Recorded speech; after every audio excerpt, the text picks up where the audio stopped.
Banque Populaire Gestion Privée, votre expert en stratégie patrimoniale vous présente l'édito éco. Thomas Soto.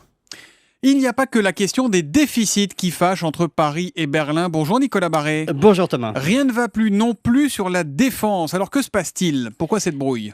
Vous savez, l'Allemagne considère qu'elle ne peut vendre des armes qu'à des pays européens ou à d'autres pays de l'OTAN.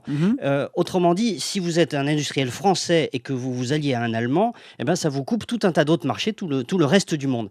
Et alors, jusqu'à présent, si vous voulez, on arrivait à s'arranger avec les Allemands. Mais depuis quelque temps, ils ont tendance à bloquer.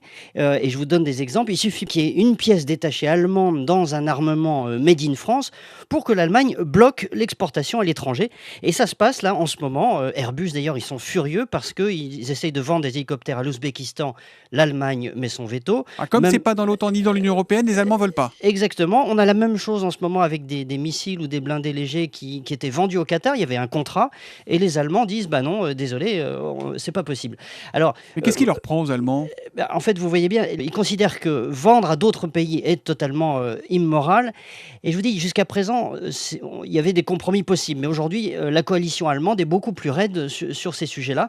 Et du coup, ça met en cause toutes ces coopérations qu'on peut avoir entre des industriels allemands et des industriels étrangers, et notamment français. Les industriels allemands sont d'ailleurs les premiers furieux. On se retrouve un peu à front renversé, puisque l'industrie allemande est du côté de Paris et essaye de faire évoluer la position allemande. Mais attendez, Nicolas Barré, il n'était pas question de faire l'Europe de la défense avec les Allemands. On est quand même très très loin là. Exactement, on est très loin. Et d'ailleurs, en ce moment, cas concret, vous avez un projet qui illustre exactement l'Europe de la défense, un projet de fusion entre un Français qui s'appelle Nexter et un Allemand qui s'appelle KMW, qui sont en fait les deux champions français et allemands de l'armement terrestre, c'est-à-dire des blindés.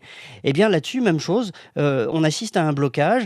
Et donc, effectivement, on ne peut pas à la fois dire aux industriels français et allemands, allez-y, travaillez ensemble, partez à la conquête du monde, et puis en même temps, leur fermer tout un tas de marchés étrangers.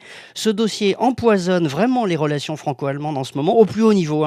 François Hollande et la chancelière sont saisis du sujet, mais pour l'instant, c'est le blocage, on n'arrive pas à trouver de solution. L'édito éco de Nicolas Barré, directeur de la rédaction des Échos, c'est tous les matins à 8h10 sur Europe 1. À demain matin, Nicolas. À demain. Bonne journée.